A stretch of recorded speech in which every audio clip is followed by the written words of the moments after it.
Subscribe करें और bell दबाएं ताकि कोई खबर रह न जाए।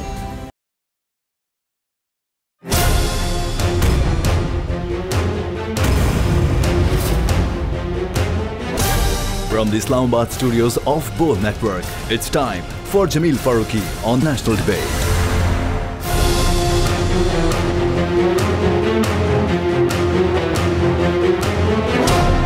Good evening, welcome to national debate. तारीख शाहिद है कि सियासी इत्तेहाद सियासी तो हो सकते हैं, इनसे सियासी फायदे तो उठाए जा सकते हैं, लेकिन सियासी इत्तेहाद फितरी नहीं होते, ये गैर फितरी कहलाते हैं। क्योंकि हर पार्टी का अपना अपना एजेंडा होता है, हर पार्टी का अपना अपना मंशूर होता है, हर पार्टी का अपना अपना बयानिया होता है, और जो जो पार्टीज अपने अपने बयानिया के साथ खड़ी रहती हैं, जाहिर है कल को उन्होंने अपने ही लोगोज के ऊपर इलेक्शन लड़ना होता है। ऐसा कभी नहीं होता कि आप एक प्लेटफॉर्म बनाएं, उसमें चंद पार्टीज इकट्ठी करें और किसी दिन अपना एक लोगो मुतारिफ करा के सारी पार्टीज उसी के ऊपर इलेक्शन लड़ना शुरू कर दें। ऐसा कभी नहीं होता है। पाकिस्तान डेमोक्रेटिक मूवमेंट के गुब्बारे के अंदर से जब से हवा निकलना शुरू हुई है, तब से यह बात क्लियर होती जा रही है कि पॉलिटिकल पार्टीज का इत्तेहाद सियासी जरूर हो सकता है, लेकिन फितरी नहीं होता है। बिलावल भुट्टो जरदारी का बरतानवी खबरसां इदारे को इंटरव्यू, और उस इंटरव्यू में उन्होंने जिस अंदाज से नून लीग के बयानिए से गैर वाबस्तगी का इजहार किया है, इससे साफ जाहिर होता है कि फिर से बड़े मियाँ साहब किसी हद तक इस्तेमाल हो चुके हैं। और बड़े मियाँ साहब और उनकी पार्टी के मामलात को देखिए या उनकी पार्टी के अंदर मौजूद लोगों की राय को देख लिए तो उससे लगता यह है कि वो डटे हुए हैं, वो हटने को तैयार नहीं है। उन्होंने जो कहा है सो कह दिया है, वो जो करना चाहते हैं वो नजर आ रहा है, लेकिन इससे पीडीएम के अंदर मौजूद खलबली, हलचल या कशीदगी साफ पता चलती है। साफ पता दूसरी तरफ भी चलता है कि हुकूमत के अंदर भी कहीं ना कहीं खलबली है, क्योंकि हाफिजाबाद में एक अस्पताल और यूनिवर्सिटी के संगे बुनियाद के मौके पर इतना बड़ा पावर शो करना, क्या इसकी जरूरत थी? क्या हुकूमत वक्त के लिए यह जरूरी है कि वो अगर पावर शो कर रहे हैं तो क्यों कर रहे हैं? क्या यह तय कर लिया गया है कि हर जलसे का जवाब जलसे से दिया जाएगा? ये वो क्वेश्चंस हैं जिनका जवाब जानना जरूरी है, और जानना यह भी जरूरी है कि एक बहुत बड़े सियासी खिलाड़ी पाकिस्तान वापस आए हैं। जहांगीर खान तरीन साहब पाकिस्तान वापस आए हैं। वो पाकिस्तान आकर कौन सा नया सियासी खेल खेलने जा रहे हैं? सवाल यह भी है कि इंटरनेशनल एस्टैब्लिशमेंट बदलने जा रही है, और यह तारीख है। पॉलिटिकल स्टूडेंट्स इस चीज को समझते हैं कि जैसे जैसे इंटरनेशनल एस्टैब्लिशमेंट बदलती है, नेशनल एस्टैब्लिशमेंट पर उसके असरात होते हैं। तो क्या अमरीकी सदारती इंतखाबात में बड़ी तब्दीली पाकिस्तान के अंदर किसी बड़ी तब्दीली का पेश खैमा हो सकती है? Agenda on the national debate पर बात करने से पहले हम बात करेंगे ट्रेंडिंग टुनाइट की। ट्रेंडिंग टुनाइट आज का हमारा हैशटैग है hashtag power show season, hashtag power show season. मुझे जमील फारूकी कहते हैं। आप मेरा programme national debate Bol news पर मुलाहिजा करते हैं। Ladies and gentleman, agenda on the national debate tonight, सियासी अहदे वफा में बेवफाई का तड़का। ऑन द डिबेट टुनाइट मारूफ सियासी शख्सियत, पाकिस्तान तहरीक इंसाफ के सीनियर रहनुमा और मुआवने खुसूसी बराए वज़ीर आला पंजाब फिरदौस आशिक आवान साहिबा। मैं सीनियर सियासतदान पाकिस्तान तहरीक इंसाफ की सीनियर रहनुमा और मुआवने खुसूसी बराए इत्तलात पंजाब डॉक्टर फिरदौस आशिक आवान साहिबा को प्रोग्राम में खुश आमदीद कहता हूँ। डॉक्टर साहिबा, बहुत शुक्रिया आपके वक्त के लिए। सबसे पहले तो आपको बोल न्यूज़ की जानिब से, हमारी जानिब से बहुत बहुत मुबारकबाद। आपको नई जिम्मेदारियां मिली हैं, और उन जिम्मेदारियों के बाद आपने एक धुआंधार प्रेस कॉन्फ्रेंस भी की, और आज आप लोगों ने एक पावर शो भी किया। तो सबसे पहले तो ये बताइए कि आपका पावर शो कैसा रहा, और अब क्या आप लोगों ने तय कर लिया है कि जलसे का जवाब जलसे से ही देना है? बिस्मिल्लाहिर्रहमानिर्रहीम। सबसे पहले तो मैं आपकी तमाम बोल्ड टीम की शुक्रगुजार हूँ। आपने हमेशा जो है वो हक का साथ दिया है, हक का बोलबाला किया है और हक को प्रमोट किया है, और ये आपका इस चैनल का जो है वो इस हवाले से एक यूनिक कम्बिनेशन है कि आपने हमेशा उस आवाज़ को तक़वियत दी है जिसको दबाने की कोशिश की गई है। तो बोल चूँकि इस हवाले से हमेशा हक के लिए बोल रहा होता है, तो लिहाजा मैं आज 1-on-1 भी इसलिए बोल के साथ हूँ कि हमें बोलना है, सच बोलना है, हकाइक बोलने हैं और हक को ही आगे लेके चलना है, सच को प्रमोट करना है। तो जहाँ तक आज आपने देखा कि प्राइम मिनिस्टर ऑफ पाकिस्तान ने दो अहम मंसूबे जो थे उनका इफ्तिताह किया है हाफिजाबाद में।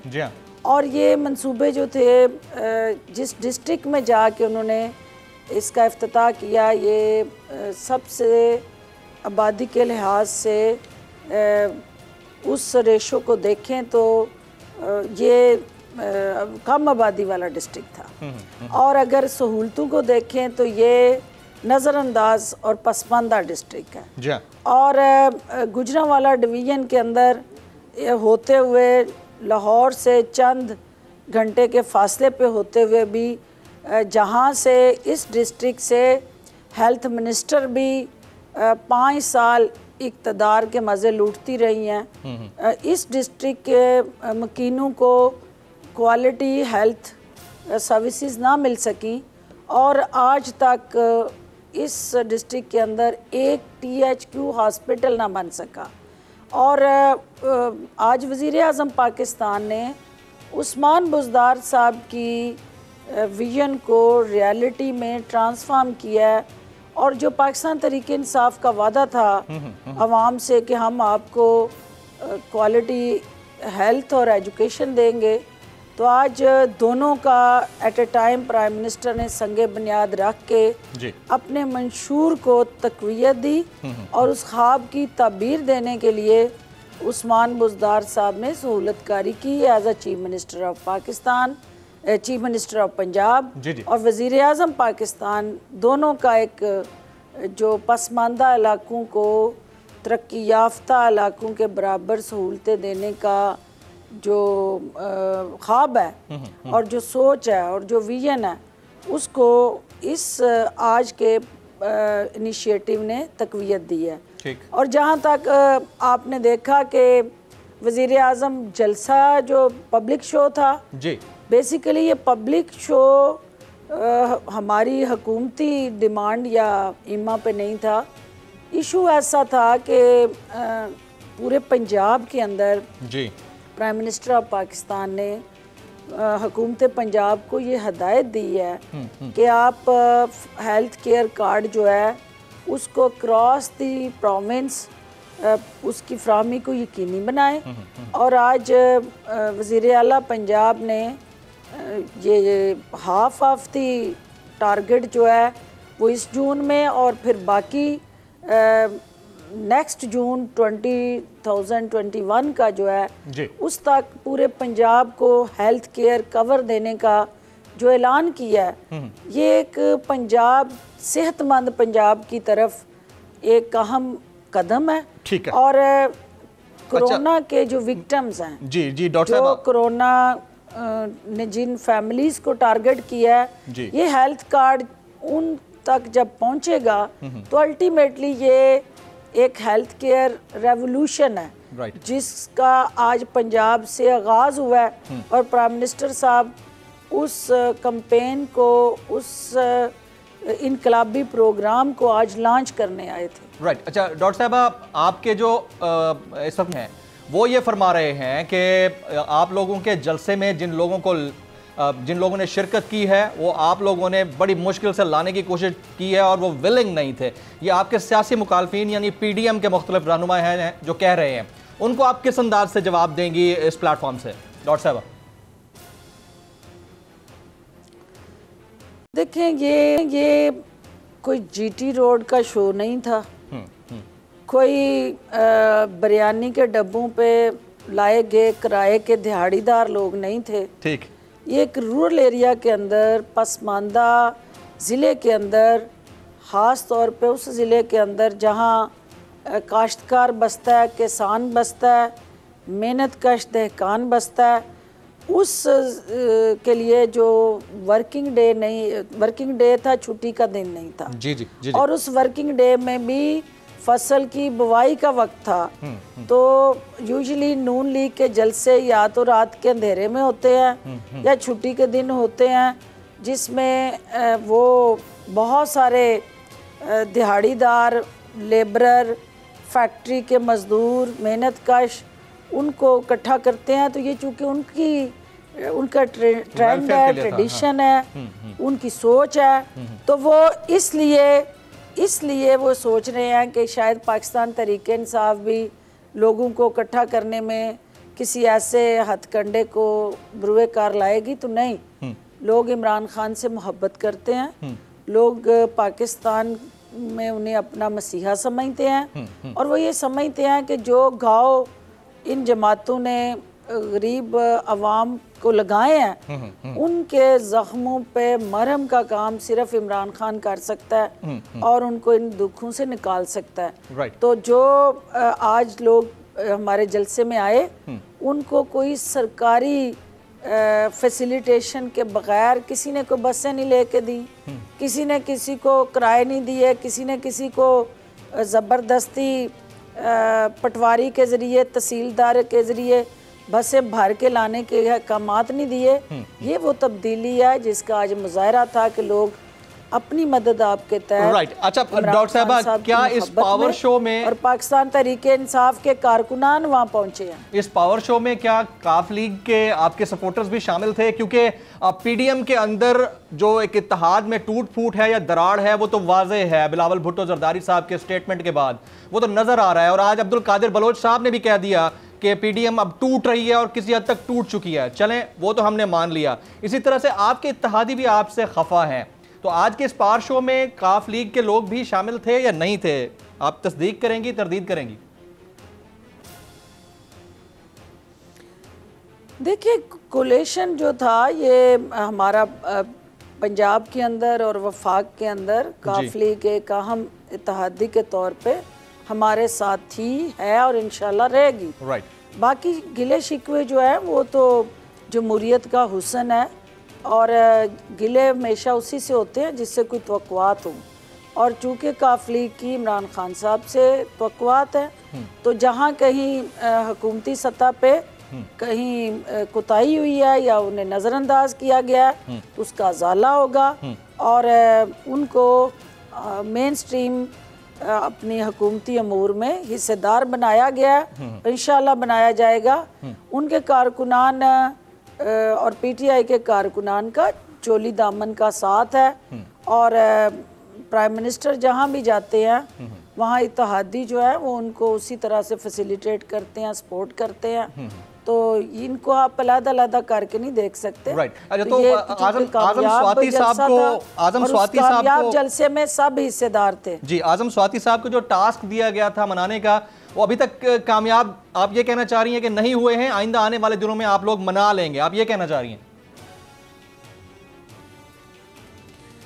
देखिए, चीफ मिनिस्टर चौधरी शुजात साहब की तीमारदारी के लिए हॉस्पिटल गए थे जी, और हम ये समझते हैं कि जो काफ लीग की क़यादत है वो वज़ीर आला पंजाब और वज़ीर आज़म पाकिस्तान की तमाम पॉलिसीज़ के अंदर हिस्सेदार है। तो अगर कहीं पे कोई कोताही है, गैर जिम्मेदारी हुई है, तो उसका हम इत्तेहाद के ऊपर उसके बुरे असरात नहीं आने देंगे, इंशाल्लाह उसका अज़ाला करेंगे।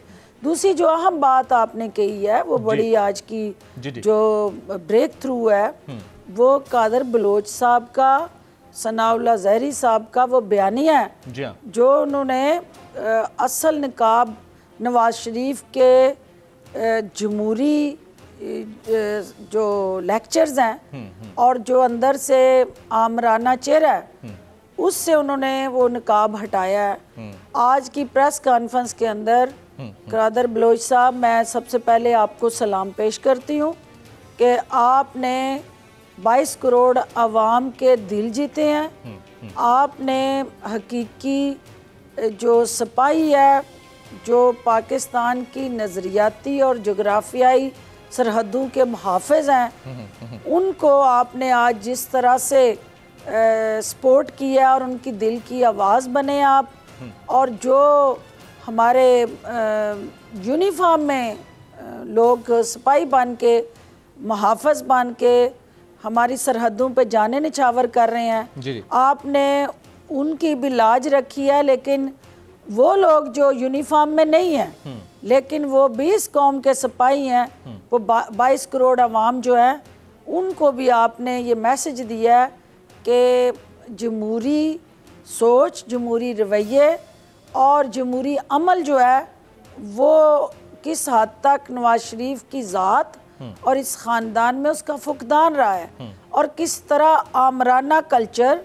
आमराना रवैये और आमराना माइंडसेट जो है वो इस ख़ानदान के अंदर रचा बसा है। तो आपने गैरतमंद कौम के बहादुर जुर्रतमंद बेटे का किरदार अदा किया है, हम आपको सलाम पेश करते हैं। राइट। अच्छा, तो डॉक्टर साहिबा अब यहाँ पर पूछना बड़ा ज़रूरी है, की ज़रूरत है जी, अब यहाँ पर पूछना बड़ा ज़रूरी है कि आपने उनको सलाम भी पेश कर दिया और हर पाकिस्तानी जाहिर है कि उन्होंने जिस बयानिए के खिलाफ कदम बढ़ाया है उस पर उनको सलाम पेश करता है, लेकिन क्या इस सलामी के बाद उनकी एक्सेप्टेंस का लेवल बढ़ जाएगा पाकिस्तान तहरीक इंसाफ में? आप उनको पाकिस्तान तहरीक इंसाफ ज्वाइन करने का दावतनामा दे सकते हैं या वो आने वाले दिनों में ज्वाइन कर सकते हैं? अब्दुल कादिर बलोच साहब, डॉक्टर साहबा। देखिए, हर वो मुहिब्बे वतन पाकिस्तानी जो जिस जमात में बैठा हुआ है वो ज़रूरी नहीं है कि वो पाकिस्तान तहरीक इंसाफ का हिस्सा बने तो फिर ही वो पाकिस्तान की कौमी सलामती और दिफा के अंदर अपना रोल प्ले कर सकता है। वो मुहिब्बे वतन पाकिस्तानी जो जाती उम्रा के बयानिए से इख्तलाफ करता है और जो नवाज शरीफ और उसके आले शरीफ या नवाज शरीफ का जो एक कह लें टब्बर है उसकी सोच से जो इख्तलाफ करता है, क्योंकि वो मफादात से जुड़ा बयानिया जो है वो हमारे कौमी वकार, तशख़्ख़ुस और सलामती पे खुदकुश हमलावर हो के ये पूरे का पूरा ख़ानदान जो है आए दिन ऐसे बयानात दे रहे हैं कि जिससे हमारी अपनी कौमी सलामती दाव पे लग रही है। तो हर वो मुहिब्बे वतन जो जिस जमात में बैठा है वो इस जाती उम्रा के बयानिए को मुस्तरद करके इससे ला तल्की का ऐलान करके पाकिस्तान के साथ खड़ा है। पाकिस्तान तहरीक इंसाफ या इमरान खान कोई ज़ात का मुकदमा नहीं लड़ रहे, हमारा किसी से कोई ज़ाती झगड़ा नहीं है, हम इस पाकिस्तान की जंग लड़ रहे हैं और पाकिस्तान हालत जंग में है और इस हालत जंग में जब कोई कौम और मुल्क होता है वहाँ फिर मुखालफिन के बयानिए को शिकस्त देने के लिए यकजहती चाहिए होती है। तो पाकिस्तान मुखालफिन नवाज शरीफ को इस्तेमाल कर रहे हैं और नवाज शरीफ उनके हाथों में खिलौना बन गए हैं, तो उस खिलौना को तोड़ना होगा, क्योंकि नवाज शरीफ साहब का ये नारा और उनकी बेटी का ये नारा कि वोट को इज्जत दो, भी वोट को तो इज्जत दें हम, लेकिन चोर को क्यों इज्जत दें? चोर को अब ये कौम इज्जत नहीं देगी। अब वोट को ज़रूर इज्जत देंगे लेकिन चोरों को हम इज्जत नहीं देंगे और अवाम ये पूछते हैं कि चोर को इज्जत क्यों दो? वोट को इज्जत दो लेकिन चोरों को इज्जत ना दो। ये स्लोगन जो है इसको भी अवाम आगे बढ़ाना चाह रहे हैं। तो आपको ये जान के खुशी होगी कि हुकूमत पंजाब ने ये जो अदाकारी की सियासत थी उसको तर्क करके यहाँ पे किरदार की सियासत को प्रमोट करना है हमने और उसका आगाज़ किया है। क्योंकि जो पंजाब के अंदर अब तक तरक्याती काम हुए हैं, बदकिस्मती रही कि वो बोल नहीं सके वो काम। अब इंशाल्लाह आप देखेंगे कि वो पंजाब के अंदर वो तरक्याती काम बोलेंगे, हम नहीं बोलेंगे।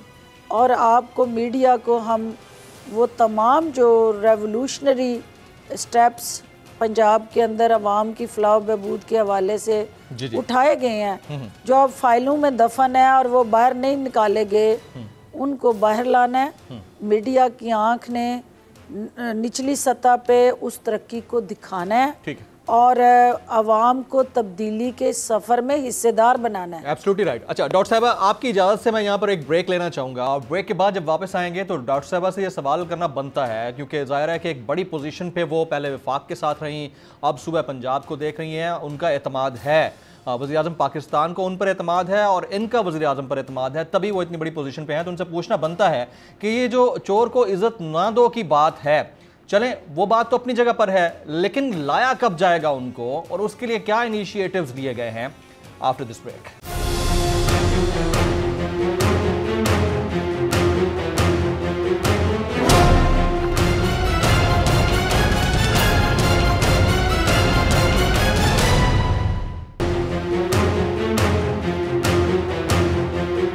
Welcome back. Doctor Firdous Ashiq Awan साहिबा आज इस 1-on-1 खुसूसी नशिश में हमारे साथ मौजूद हैं via video link. Next time हम कोशिश करेंगे कि उनके साथ बनफ से नफीस बैठें और उनसे हम जानें कि इस वक्त जो मुल्क की सियासी सूरत हाल है उसमें क्या चल रहा है। अभी डॉक्टर साहबा ने एक बात का तस्करा किया और उन्होंने वोट को इज्जत दो के साथ साथ चोर को इज्जत ना दो की बात की है।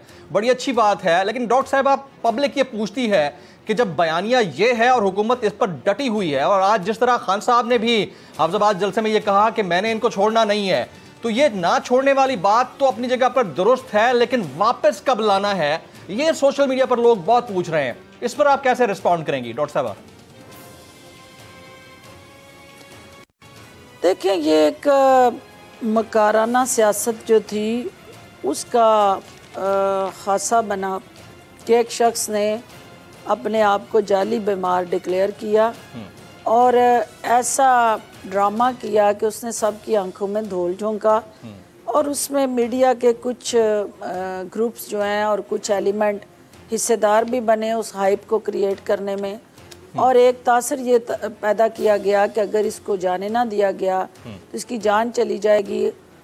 और एक और जो है वो पंजाब के अंदर ऐसा भुट्टो पैदा होगा कि जो सिंध से अभी तक गुर्बत नहीं मरी, मिट गए, गरीब मर गया वहाँ लेकिन भुट्टो वहाँ जिंदा है। और यहाँ पंजाब के अंदर भी फिर वो नारा जो है वो चलता रहेगा जी। तो इस ऐसी सूरत हाल में हमें पंजाब के अंदर इसको इलाज मालजे की सहूलत दे के तो एक इंसानियत के तहत एक वो तमाम जो इंसानी रवैये हमारे यहाँ ट्रेडिशंस हैं उसके तहत इसको इलाज मालजे के लिए स्पेस मिलनी चाहिए ताकि उसकी जान बच सके। क्योंकि हमारा किसी से नज़रियाती इख्तलाफ और सियासी इख्तलाफ तो हो सकता है, कोई ज़ाती इख्तलाफ तो नहीं है।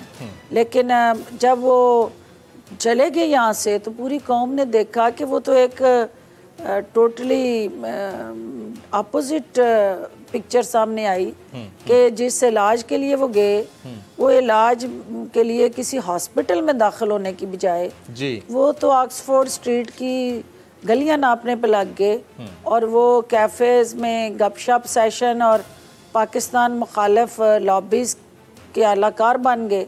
और वो वहाँ उन्होंने एजेंडा बदल लिया, बयानियाँ बदल लिया, इरादा बदल लिया, सोच बदल ली और सिर्फ अपनी ज़ात को मुकद्दम कर लिया।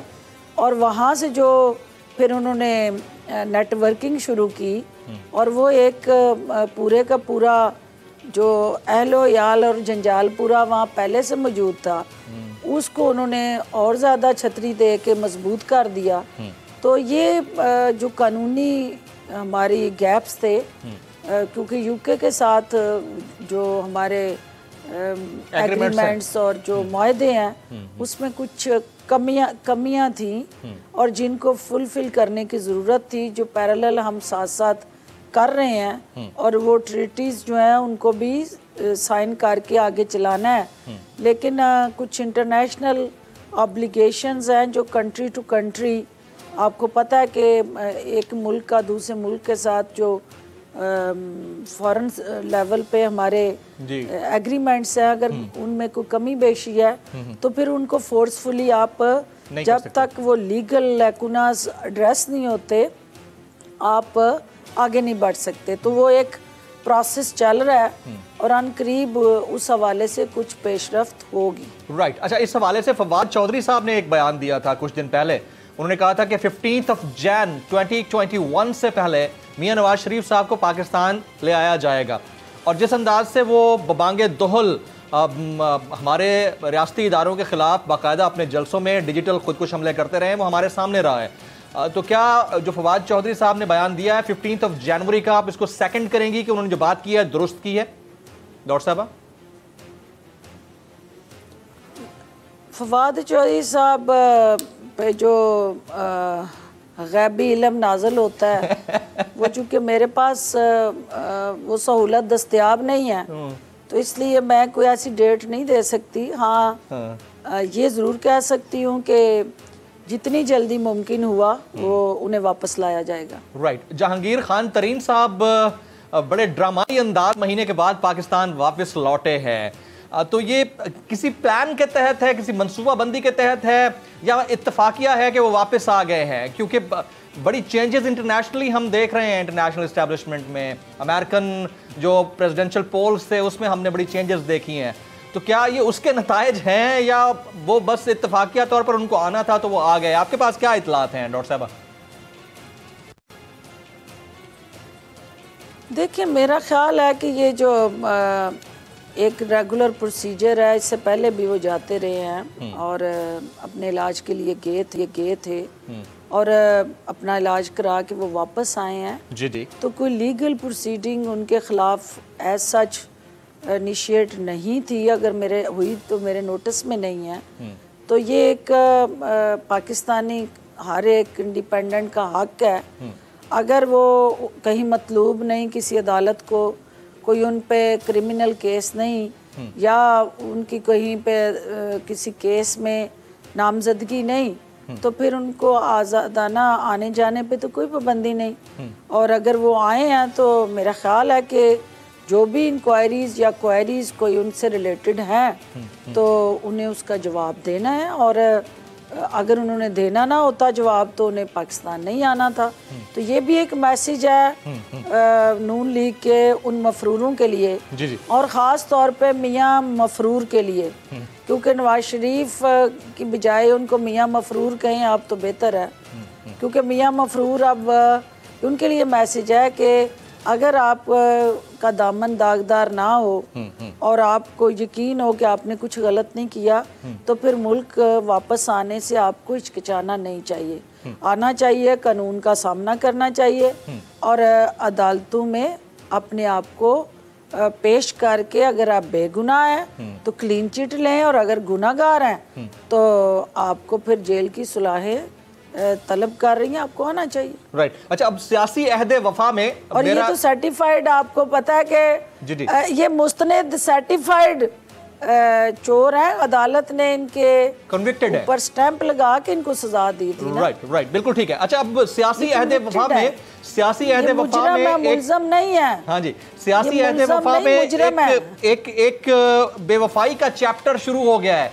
मैं उस सियासी अहदे वफा की बात कर रहा हूं जो एपीसी में पीडीएम की सूरत में सामने आया, और इन्होंने 3 कंसेक्टिव जलसे किए और बड़ा ही बबांगे दोहल अपना बयानिया रखते रहे।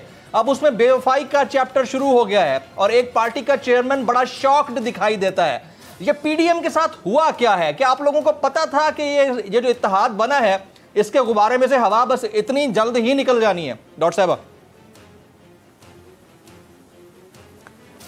देखें, ये कहाँ का रोड़ा कहीं की ईंट, उसकी जो मरियम बीबी ने जोड़ी थी, कहीं से रोड़ा पकड़ा, कहीं से ईंट पकड़ी, तो एक उन्होंने स्ट्रक्चर क्रिएट किया था। तो सूडो जो चीज़ें होती हैं जो नेचुरल नहीं होती वो लॉन्ग लास्टिंग होती नहीं है, ठीक, और वो सस्टेन नहीं करती। तो यही हुआ कि जाती उम्रा का जो बयानिया था वो मुल्क के मफाद में या अवाम के मफाद में तो नहीं था, वो सिर्फ़ और सिर्फ अपनी ज़ात के मफादात के और वो लूट खसूट के तहफ़्फ़ुज़ के लिए था। तो जब ये जाती उम्रा का बयानिया में कन्फ्यूजन आई कि कहा कुछ, किया कुछ, सोचा कुछ, अमल कुछ, तो ये बिलावल भुट्टो के लिए तो नई बात थी, लेकिन पाकिस्तान के 22 करोड़ अवाम के लिए नवाज शरीफ के ये पैंतरे बदलने का जो रवाज रहा, जो उसका ये रेगुलर बेसिस के ऊपर अमल रहा, हम तो वाकिफ़ हैं। और बिलावल साहब की वालदा मोहतरमा और वालिद को भी उनके इन सारे हथकंडों का पता था। अगर अब बिलावल पे अब आश्कार हुआ है ये सच और हकीकत, तो उन्हें वाकई शौक में जाना चाहिए था, क्योंकि नवाज शरीफ ने ये पहली दफ़ा नहीं किया कि वो खुद अपने इदारों पे खुदकुश हमलावर हुए हैं, और उन्होंने कारगिल का आपके सामने है जी बिल्कुल। और फिर जितने भी अब तक चीफ आए हैं, आप देख लें कि उन्होंने हर एक से झगड़ा किया, कन्फ्रंटेशन किया, तसादम किया। चीफ जस्टिस जो भी ये लेके आए उनसे इन्होंने तसादम किया। अभी ये चेयरमैन नैब किया रोज़ वावेला इन्होंने मचाया हुआ है, ये भी ये लेके आए हुए हैं, उनसे ये इन्होंने तसादम किया हुआ है। चीफ इलेक्शन कमिश्नर जिसके हवाले से ये कहते हैं कि धांधली हुई और सिलेक्शन हुई, वो भी चुनाव इन्होंने खुद किया हुआ था, यही लेके आए थे इलेक्शन कमीशन पूरे का पूरा, हम तो नहीं लेके आए थे।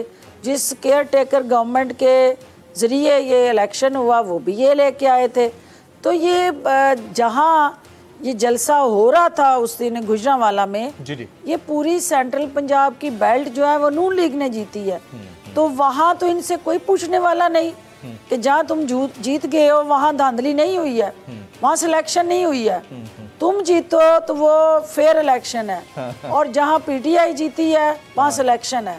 तो ये रवैयों का तजाद है, ये कॉल और फेल का तजाद है। और जहाँ पे आप खड़े हैं सेंट्रल पंजाब के अंदर खड़े होकर जलसा कर रहे थे, और वहाँ पीटीआई को टोटली आपने इलेक्शन से बाहर किया, तो वहाँ आप कह रहे हैं कि फेयर इलेक्शन हो गया, लेकिन जहाँ पे आप हारे हैं वहाँ कह रहे हैं धांधली होगी।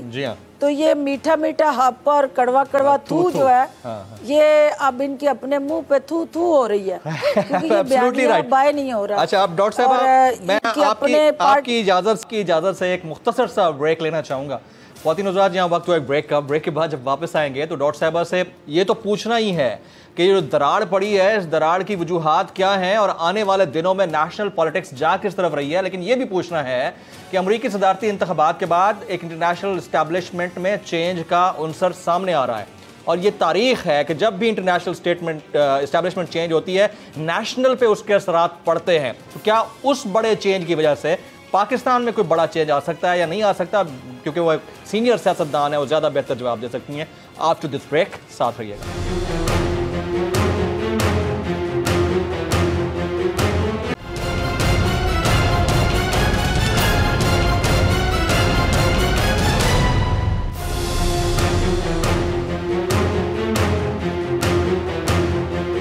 Welcome back. Doctor Firdous Ashiq Awan साहिबा हमारे साथ मौजूद हैं, उनसे गुफ्तगू के सिलसिले को आगे बढ़ाते हैं। डॉक्टर साहिबा, मरियम नवाज ने आज एक बात की है, उन्होंने कहा है कि हमने कब एनआरओ मांगा है, हमने कब एनआरओ मांगा है, अब तो इमरान खान एनआरओ मांग रहा है। और उन्होंने बबांगे दोहल एक बहुत बड़े जलसे से कहा, और गुज़िश्ता कई दिनों से ये कहती भी आ रही हैं।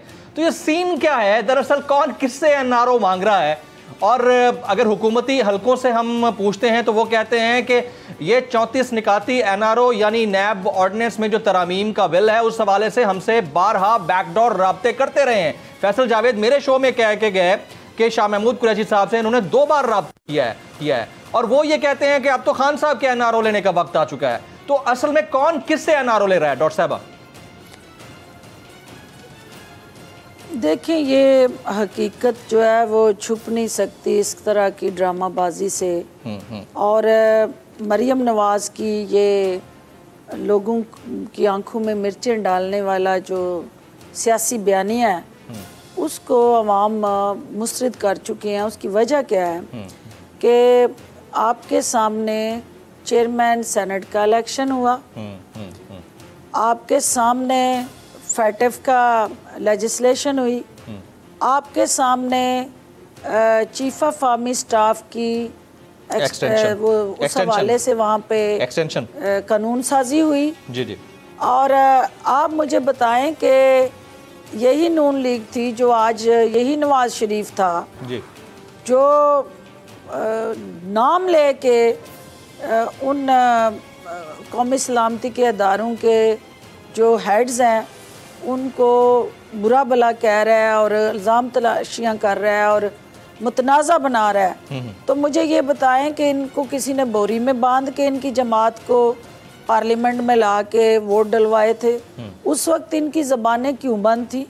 उस वक्त ये कौन सी डिप्लोमेसी कर रहे थे कि इतने शरीफ बच्चे बन के ये आके असेंबली में वोट डाल रहे थे? तो वो कौन सा NRO लेने के लिए बैकग्राउंड स्ट्रेटजी और प्लान था? तो ये इनसे सवाल करें कि अगर आप NRO नहीं मांग रहे थे तो आज आपको याद आया कि इलेक्शन में फलां शख्सियत ने रोल प्ले किया और हमें हरा दिया, तो उस वक्त आप वोट उन शख्सियात को देने के लिए पार्लियामेंट क्यों पहुंचे थे? हाँ जी। उसका भी जवाब देना नवाज शरीफ कि उसके पास पर्दा क्या हकायक थे और वो NRO लेने की कोशिश नहीं थी तो क्या था?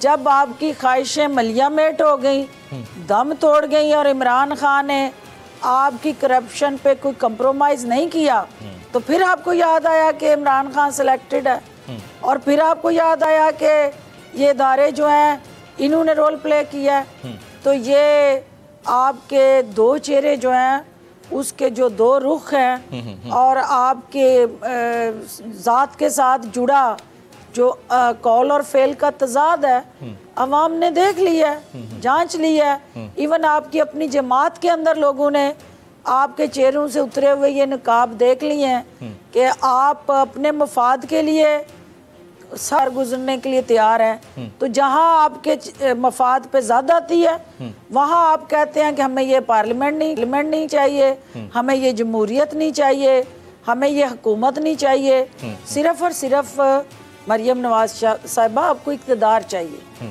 और ये इक़्तिदार का दर्द है जिसे आपने अवाम के दर्द का नाम दिया हुआ है। तो इंशाल्लाह इमरान खान आपके इस करप्शन के साथ जुड़े बयानिए को इसी तरह अवाम की अदालतों में जाके, आज अवाम ने अदालत लगाई थी हाफिजाबाद में और उन्होंने मुस्तरद किया है और आपको उन्होंने किसी तरह का रिलीफ देने के लिए कि डिसोन किया है कि कोई भी चीज़, कोई अमल, कोई ऐसी स्पोर्ट जो इससे इस ख़ानदान को सहूलतकारी मिले, इमरान खान को उन्होंने अवाम ने उस बयानिए के साथ खड़े हुए हैं। अच्छा डॉक्टर साहब, से नो टू शरीफ खानदान। डॉक्टर साहब, आप सवाल बड़ा इम्पॉर्टेंट है। अमरीकी सदारती इंतखाबात, US प्रेसिडेंशियल पोल्स और रिजल्ट्स आहिस्ता आहिस्ता हमारे सामने आ रहे हैं और सीक्रेट सर्विस ने जो बाइडन को तमाम तर सिक्योरिटी भी फ्राहम कर दी है। अब हो सकता है कुछ ही देर में इसके तमाम तर नतायज हमारे सामने आना शुरू हो जाएं और फाइनल रिजल्ट्स तो खैर दिसंबर के सेकंड वीक में आएंगे। बट द थिंग इज़ कि जब इंटरनेशनल इस्टेब्लिशमेंट में कोई तब्दीली आती है, कोई चेंज आता है और सडन चेंज आता है, तो थर्ड वर्ल्ड कंट्रीज़ की जो इस्टेब्लिशमेंट है वो भी मुतासर होती है और हुकूमतें भी मुतासर होती हैं। तो आपको लगता है कि ये जो वेव ऑफ जलसाज थी PDM के लेवल पे पाकिस्तान के अंदर, ये इसी का एक शाखसाना हो सकता है कि जी इंटरनेशनली तो चेंजेस आ रही हैं, अब हम कोशिश करें यहाँ पाकिस्तान में भी कोई चेंजेस आ जाएं, तो इसका कोई असर पड़ेगा प्रेसिडेंशियल इलेक्शंस का पाकिस्तान के ऊपर? देखिए, ये तो हकीकत है कि जो इंटरनेशनल पॉलिटिक्स है जी, उसके इम्पैक्ट और इफेक्ट आपकी रीजनल पॉलिटिक्स पे आते हैं और फिर रीजनल पॉलिटिक्स के फिर अल्टीमेटली जो रिपरकशंस और उसकी एक पॉजिटिव और नेगेटिव दोनों सूरतों में जी वो हदो हाल पाकिस्तान की सियासत के रीडिफाइन होते हैं। लेकिन चूँकि ये एक डेमोक्रेटिक प्रोसेस से इलेक्ट हुई हुकूमत है जिसने वोट की ताकत से 5 साल के लिए मैंडेट लिया है, तो वहाँ पे भी डेमोक्रेट्स आए हैं, तो ये नहीं हो सकता कि डेमोक्रेसी को सपोर्ट ना करें। तो इंशाल्लाह आई एम श्योर कि इससे पाकिस्तान के और अमेरिका के जो ताल्लुकात हैं उसमें बेहतरी आएगी और इमरान खान साहब as a prime minister of Pakistan जो है वो दुनिया में क्रेडिबिलिटी रखते हैं, एक गुडविल रखते हैं, एक उनके फेस वैल्यू है और वो फेस वैल्यू अब कैश करने का वक्त आ गया है, क्योंकि ये जो हमारा अमेरिका के साथ इकोनॉमिक, डिफेंस और public to public and people to people contact था, उसको हमने स्ट्रेंथन करना है। और अब दुनिया ग्लोबल विलेज है, इसमें कोई शक नहीं है कि हमारे जो दोस्त हैं जी, उनका एक तब्दीली का अमल शुरू हुआ था, लेकिन वो चाइना है, वो रशिया है।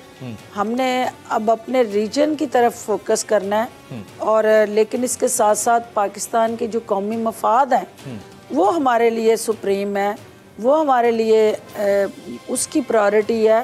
हुकूमतें कहीं पे भी बदलें, हमारा नेशनल इंटरेस्ट का जो एजेंडा है, वो चेंज हमारा जो ऑब्जेक्टिव है नेशनल सिक्योरिटी के साथ जुड़ा, वो नहीं बदलेगा, वो सेम रहना है और वो हमारी तरजीहात भी सेम है। अच्छा, अब डॉक्टर साहब, अब शेख रशीद साहब आपकी तरह माशाल्लाह से वो भी बड़े सीनियर पॉलिटिशियन हैं और वो भी बड़ी तारीखें देते रहते हैं। तो शेख रशीद साहब ने एक बड़ी बात कर डाली है, उन्होंने कहा है कि जी जनवरी से फरवरी नहीं देख पाएगी ये पीडीएम और नून में से शीन और शीन के साथ साथ मीम भी निकलेगा।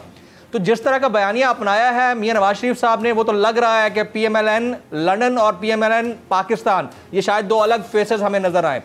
तो आपसे क्या पाकिस्तान मुस्लिम लीग नवाज के लोग या अरकान असेंबली या सेनेटर्स राब्ते में हैं जो ज्वाइन करना चाह रहे हों पाकिस्तान तहरीक इंसाफ और नवाज शरीफ साहब के बयानी के खिलाफ खड़े हों अब्दुल कादिर बलोच साहब की तरह?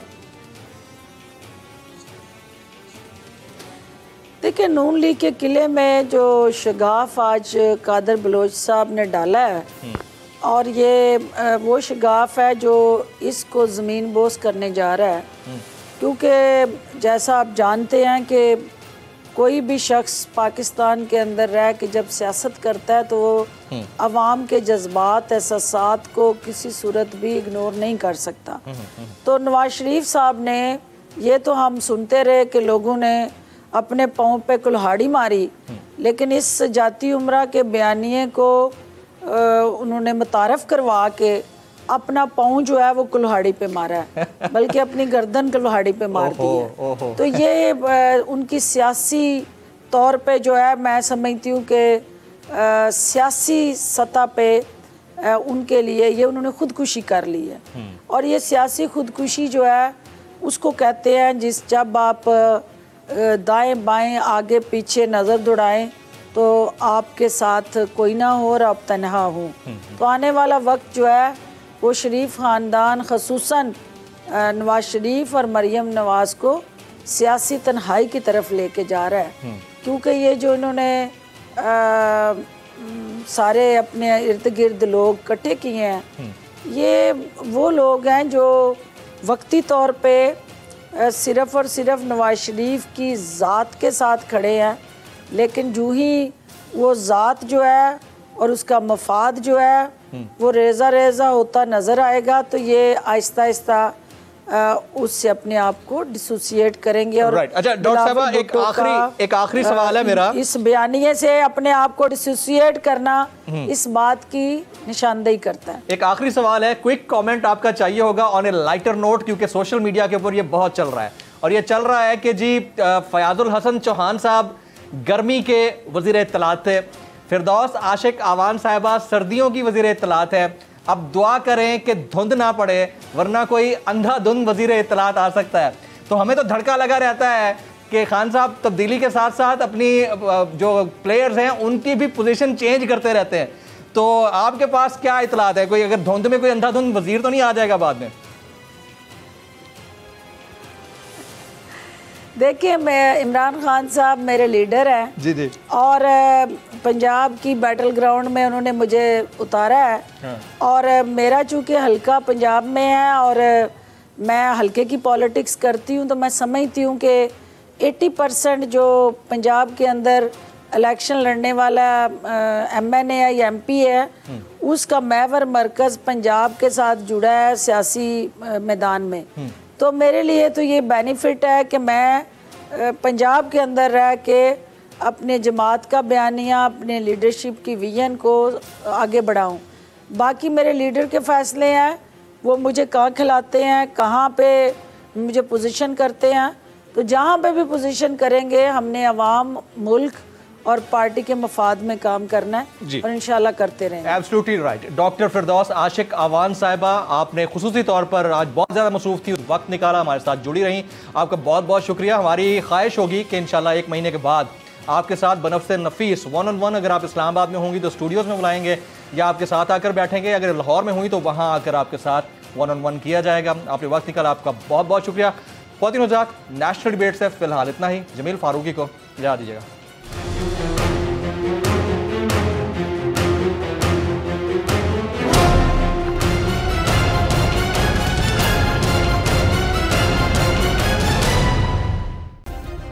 सब्सक्राइब करें और बेल दबाएं ताकि कोई खबर रह न जाए।